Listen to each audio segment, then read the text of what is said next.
नमस्कार विद्यार्थी मित्रांनो, लक्ष सरकारी नोकरी या एज्युकेशनल चॅनलवर आपले पुन्हा एकदा स्वागत.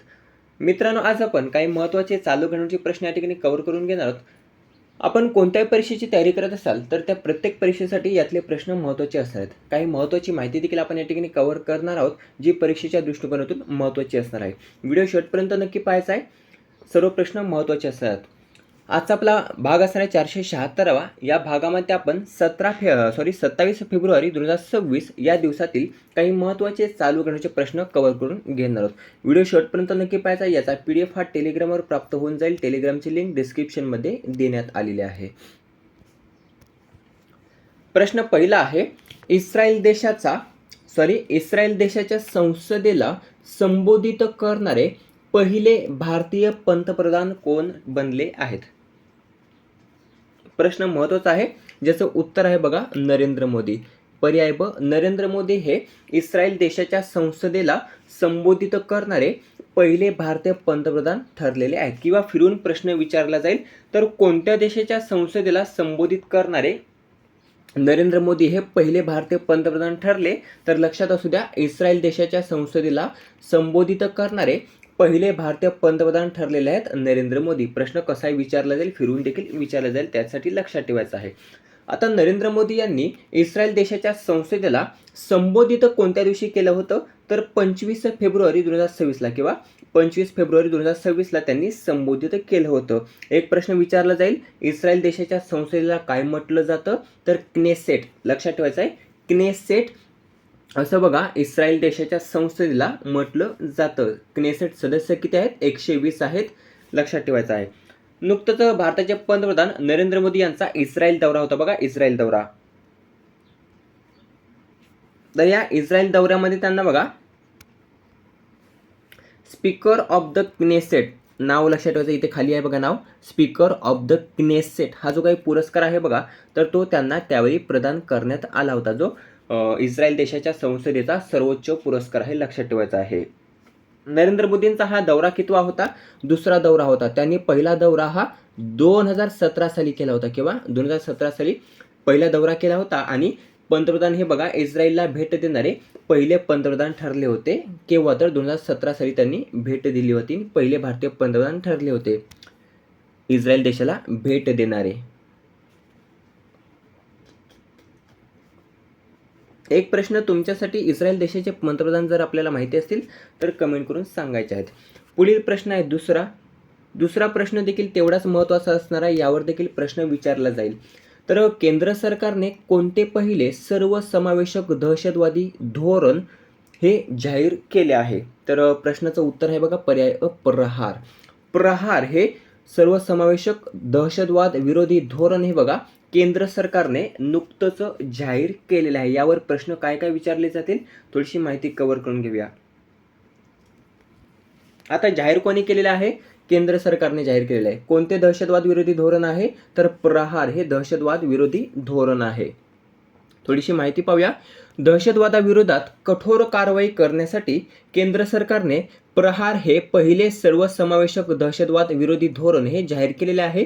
शून्य सहनशीलतेचा दृष्टिकोन, गुप्तचर विभागाचा अधिक वापर आदी मुद्द्यांच्या या धोरणाचा समावेश असणार आहे. दहशतवादी जाळे उद्ध्वस्त करणे, त्यानंतर त्यांना मिळणारा निधी, शस्त्रे आणि सुरक्षित आश्रयस्थान मिळण्याचे मार्ग बंद करणे हा प्रहार या दहशतवादी धोरणाचा बघा मुख्य उद्देश असणारे. लक्षात ठेवायचा आहे. आता या प्रहारचे 7 स्तंभ कोणते? या 7 स्तंभांवर प्रश्न विचारला जाईल. खालीलपैकी कोणते स्तंभ हे प्रहारचे नाही असा प्रश्न विचारला जाऊ शकतो. त्यासाठी लक्षात ठेवायचं आहे प्रहारचे 7 स्तंभ कोणते आहेत? तर प्रिव्हेशन, याबद्दल माहिती आपण बघा टेलिग्रामवर अपलोड केलेली आहे, ती आपल्याला पाहायची आहे. प्रहारचे 7 स्तंभ कोणते आहेत? पहिला आहे बघा प्रिव्हेशन, दुसरा आहे रिस्पॉन्स, तिसरा आहे ॲग्रिगेटिंग इंटरनल कॅपॅसिटीज, चौथा आहे human rights and rule of law, त्यानंतर पुढचा आहे अटेन्युएटिंग अनबेलिंग कंडिशन्स, त्यानंतर अलाइनिंग इंटरनॅशनल एफर्ट्स, पुढचा आहे रिकव्हरी अँड रेझिलन्स. अशी 7 प्रहारची महत्त्वाची स्तंभे आहेत जी परीक्षेमध्ये विचारली जाऊ शकतात.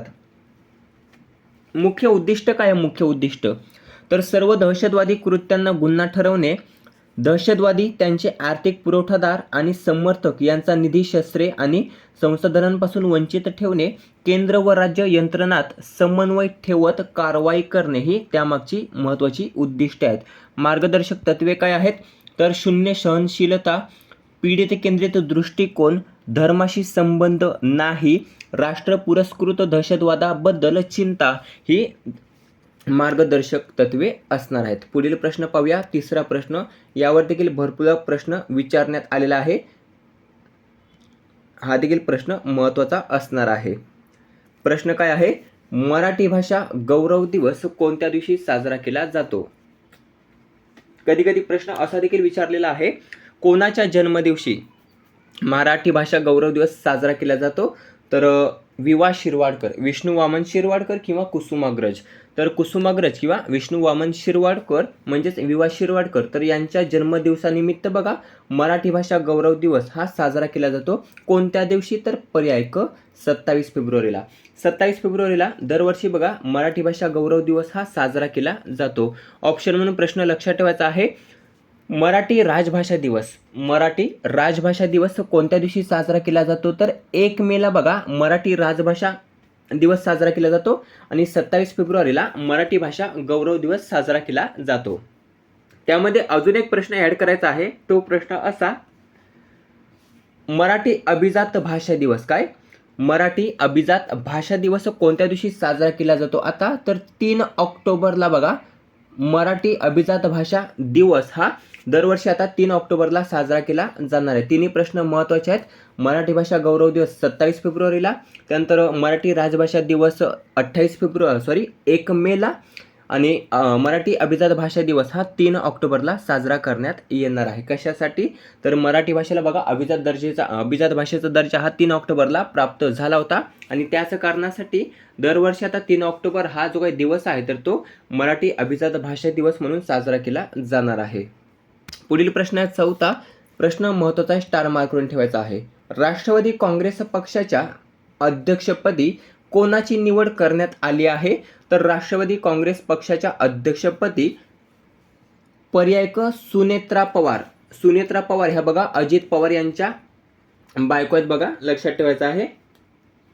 त्यांचं अजित पवार जे काही आहेत बघा तर त्यांचं काही दिवसांपूर्वी अपघातामध्ये निधन झालं आणि त्यानंतर राष्ट्रवादी काँग्रेस पक्षाचे जे काही अध्यक्ष होते बघा तर ते पद रिक्त झालं आणि त्यांच्या जागेवर आता सुनेत्रा पवार ज्या अजित पवार यांच्या मिसेस किंवा बायको आहेत बघा तर ते आता राष्ट्रवादी काँग्रेस पक्षाचे अध्यक्ष असणार आहेत.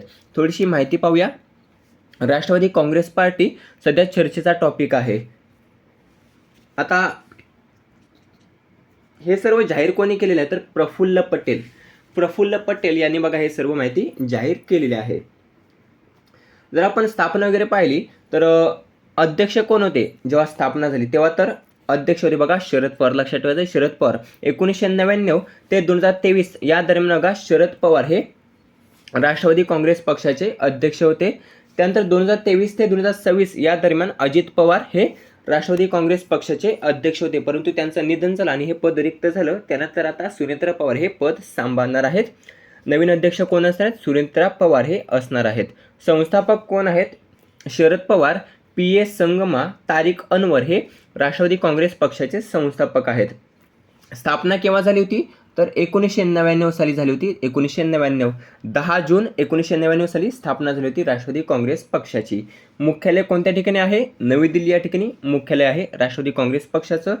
7 फेब्रुवारी 2024ला निवडणूक आयोगाचा चिन्ह हा जो काही आहे बघा घड्याळ तर तो अजितदादांना प्रदान करण्यात आला होता. लक्षात ठेवायचं आहे. राष्ट्रवादी काँग्रेसचे 2 गट आहेत, एक अजित पवार गट होता आणि एक होता शरद पवार गट. त्यामधला जो काही अजित पवार गट आहे बघा तर त्या गटाला घड्याळाचं चिन्ह प्राप्त झालेलं आहे. केव्हा? तर 7 फेब्रुवारी 2024ला. आणि शरद पवार गटाकडे कोणतं चिन्ह आहे? शरद पवार गटाकडे तर तुतारी आहे बघा, तुतारी. पुढचा प्रश्न आहे 7वा धर्म गार्डियन युद्ध सराव 2026 कोणत्या 2 देशांदरम्यान आयोजित करण्यात आला? तर पर्याय ड भारत आणि जपान. भारत आणि जपान या 2 देशांदरम्यान बघा धर्म गार्डियन युद्ध सराव 2026 हा नुकताच आयोजित करण्यात आलेला आहे. कितवा? तर 7वा. कधी कधी आवृत्ती विचारली जाते, त्यासाठी लक्षात ठेवायचं आहे. 7वा युद्ध सराव असणार आहे भारत आणि जपानचा धर्म गार्डियन युद्ध सराव 2026. सुरुवात केव्हा झाली होती तर 2018 साली बघा याची सुरुवात झाली होती. यावर्षीचं जे काही आयोजन असणार आहे तर ते कोणत्या ठिकाणी करण्यात येणार आहे तर उत्तराखंड या ठिकाणी बघा याचं आयोजन केलं जाणार आहे 24 फेब्रुवारी ते 9 मार्च 2026 या दरम्यान. उद्दिष्ट काय आहे? दहशतवाद विरोधी कारवाईचे प्रशिक्षण, सैन्यातील समन्वय वाढवणे हा यामागचं उद्दिष्ट असणार आहे. भारताकडून सहभागी कोण असणार आहेत तर लडाख स्काउट्स या ठिकाणी भारताकडून सहभागी असणार असून जपानकडून Japan ground self defence force हे बघा जपानकडून या ठिकाणी सहभागी असणार आहेत. हा जो काही युद्ध सराव आहे तर तो संयुक्त युद्ध सराव असणार आहे. पुढील प्रश्न आहे 6वा. भारतीय लष्कराने कोणत्या राज्यामध्ये ऑपरेशन हिमराहत हे सुरू केलेले आहे? प्रश्न हा देखील महत्त्वाचा आहे. तर भारतीय लष्कराने बघा पर्याय क सिक्कीम या राज्यामध्ये ऑपरेशन हिमराहत सुरू केलेले आहे. प्रश्न महत्त्वाचा विचारला जाऊ शकतो, लक्षात ठेवायचा आहे. कोठे तर ऑपरेशन हिमराहत सुरू केलेलं आहे तर सिक्कीम या ठिकाणी ऑपरेशन हिमराहत हे सुरू केलेलं आहे. कोणी तर भारतीय लष्कराने. त्याचं कारण काय तर सिक्कीममध्ये अचानक वातावरणामध्ये झालेला बदल आणि त्या बदलामुळे बघा मुसळधार बर्फवृष्टी पडायला सुरुवात झाली आणि या बर्फवृष्टीमुळे अडकलेल्या पर्यटकांना वाचवण्यासाठी भारतीय लष्कराने बघा ऑपरेशन हिमराहत हे सिक्कीम या राज्यामध्ये सुरू केलेले आहे. सैन्यातील जवानांनी आतापर्यंत जवळपास 46 पर्यटकांचे जे काही प्राण आहे बघा तर ते वाचवण्यात त्यांना यश आलेले आहे. प्रश्न विचारला जाऊ शकतो, लक्षात ठेवायचा आहे. सिक्कीमचे जर मुख्यमंत्री आपल्याला माहिती असतील तर सिक्कीमचे मुख्यमंत्री आपल्याला कमेंट करून सांगायचे आहेत. गंगटोक ही सिक्कीमची राजधानी आहे.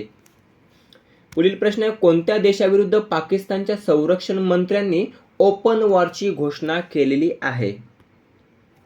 तर पर्याय ब अफगाणिस्तान देशाविरुद्ध बघा पाकिस्तानच्या संरक्षण मंत्र्याने ओपन वॉरची घोषणा ही केलेली आहे. कारण काय तर अफगाणिस्तान आणि पाकिस्तान यांच्यातील सीमावादाने हे भीषण युद्धाचे रूप घेतलेले आहे. त्यानंतर बघा दोन्ही देशांकडून युद्धाची तयारी देखील करण्यात येत आहे. अफगाणिस्तानने पाकिस्तानी सैन्याविरुद्ध मोठा हल्ला करून बघा 55 सैनिकांना ठार केलं होतं. किती? 55 सैनिकांना. कोणत्या देशाचे तर पाकिस्तान देशाचे 55 सैनिक हे अफगाणिस्तानने बघा हल्ला करून ठार केले होते आणि या घटनेने पाकिस्तान हादरला. त्यानंतर आता पाकिस्तानच्या संरक्षण मंत्र्याकडून या ओपन वॉरची घोषणा ही करण्यात आलेली आहे. पुढील प्रश्न आहे 8वा. राज्य शासनातर्फे हिंद दी चादर कार्यक्रमाचे आयोजन कोठे करण्यात आले? याचं उत्तर आहे पर्याय क खारघर नवी मुंबई या ठिकाणी बघा राज्य शासनातर्फे हिंद दी चादर या कार्यक्रमाचे आयोजन करण्यात आलेले आहे. कोठे तर खारघर नवी मुंबई या ठिकाणी करण्यात आलेले आहे. मानवी मूल्यांच्या संरक्षणासाठी सर्वोच्च बलिदान देणाऱ्या गुरु तेग बहादूर यांच्या स्मृतीप्रित्यर्थ राज्य शासनातर्फे बघा हिंद चादर उपक्रमाचे आयोजन करण्यात आले, जे खारघर नवी मुंबई या ठिकाणी करण्यात आले होते. या शहीदी समागमाचा तिसरा टप्पा हा 28 फेब्रुवारी ते 1 मार्च या दरम्यान बघा मुंबईतील खारघर या ठिकाणी पार पडत आहे. लक्षात ठेवायचं आहे, ज्या ठिकाणी नरेंद्र मोदी यांचं देखील आगमन झालेलं आहे. आता प्रश्न आहे 9वा. याचं उत्तर आपल्याला कमेंट करून सांगायचं आहे. प्रश्न असा आहे इस्रायल देशाचा स्पीकर ऑफ क्नेसेट हा जो काही पुरस्कार आहे तर तो कोणास प्रदान करण्यात आला? उत्तर कमेंट करून सांगायचं आहे. जर आपण माहिती चांगली लक्षात ठेवली असेल तर पहिल्याच प्रश्नामध्ये बघा याचं उत्तर आपण त्या ठिकाणी कव्हर केलं होतं. आता घेऊया पटकन रिव्हिजन, म्हणजे चांगलं लक्षात राहील. पहिला प्रश्न आहे इस्रायल देशाच्या संसदेला संबोधित करणारे पहिले भारतीय पंतप्रधान कोण ठरलेले आहेत? नरेंद्र मोदी बघा इस्रायल देशाच्या संसदेला संबोधित करणारे पहिले भारतीय पंतप्रधान ठरलेले आहेत. पुढील प्रश्न आहे केंद्र सरकारने कोणते पहिले सर्वसमावेशक दहशतवाद विरोधी धोरण जाहीर केले? तर प्रहार हे बघा केंद्र सरकारने पहिले सर्वसमावेशक दहशतवाद धोरण हे जाहीर केलेले आहे. पुढील प्रश्न आहे मराठी भाषा गौरव दिवस कोणत्या दिवशी साजरा करण्यात आला? तर 27 फेब्रुवारीला मराठी भाषा गौरव दिवस हा साजरा करण्यात आला. राष्ट्रवादी काँग्रेस पक्षाच्या अध्यक्षपदी कोणाची निवड करण्यात आली? तर सुनेत्रा पवार यांची राष्ट्रवादी काँग्रेस पक्षाच्या अध्यक्षपदी निवड करण्यात आलेली आहे. त्यानंतरचा पुढचा प्रश्न आहे, 7वा धर्म गार्डियन युद्ध सराव 2026 कोणत्या दोन देशांदरम्यान आयोजित करण्यात आला? तर भारत आणि जपान या दोन देशांदरम्यान आयोजित करण्यात आलेला आहे 7वा धर्म गार्डियन युद्ध सराव. भारतीय लष्कराने कोणत्या राज्यामध्ये ऑपरेशन हिमराहत हे सुरू केले? तर सिक्कीम या राज्यामध्ये बर्फवृष्टीमुळे बघा ऑपरेशन हिमराहत हे सुरू केलेले आहे त्या ठिकाणच्या पर्यटकांना वाचवण्यासाठी. कोणत्या देशाविरुद्ध पाकिस्तानच्या संरक्षण मंत्र्यांनी ओपन वॉरची घोषणा केली? तर अफगाणिस्तान या देशाविरुद्ध बघा पाकिस्तानच्या संरक्षण मंत्र्यांनी ओपन वॉरची घोषणाही केलेली आहे.